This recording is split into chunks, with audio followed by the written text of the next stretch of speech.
बातमी नालासोपाऱ्यातून आहे। नालासोपाऱ्यात महावितरणच्या विद्युत ट्रान्सफॉर्मरचा स्फोट झालाय। या दुर्घटनेत 2 जण होरपळले। जखमींमध्ये 4 वर्षीय मुलीचाही समावेश आहे। नालासोपारा पश्चिमेच्या डांगेवाडी परिसरात ही घटना घडलेली आहे। दुर्घटनेत 2 जण होरपळले। विद्युत ट्रान्सफॉर्मरचा स्फोट झालाय।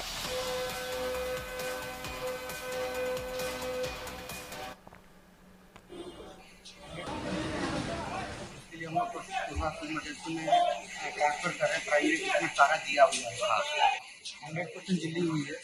उसके लिए हम लोग में ट्रांसफर कर रहे हैं, प्राइवेट में सारा दिया हुआ है।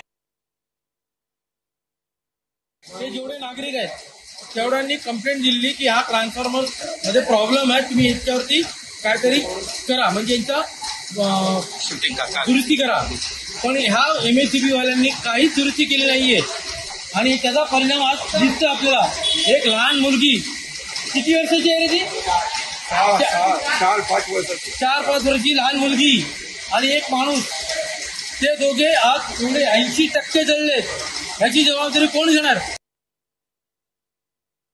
मैं डांगेवाड़ी के अंदर ही दुकान चलाता हूँ, मतलब जस्ट इसके सामने ही मोबाइल की दुकान है मेरी। तो मैं वहाँ पे पेशाब करने के लिए गया, वहाँ से मैं पेशाब करके आ रहा था। तो बच्ची थी, एक टेलर की बच्ची थी, वो भी मेरे सामने पेशाब करने गई थी।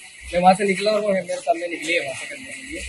जैसे मैं वहाँ से आया तो जस्ट एकदम से पूरा ब्लास्ट हुआ है। ट्रांसफार्मर जो रखा हुआ था वो ब्लास्ट हो गया। हम लोग पीछे हटे तो बच्ची हमारे सामने चल रही थी, उसको निकाला। फिर उसके बाद में एक बंदा वहाँ पे बैठा हुआ बात कर रहा था बेकरी के सामने, और उसको पूरा को चली गई। मतलब ये समझो कि 80% जल चुका है।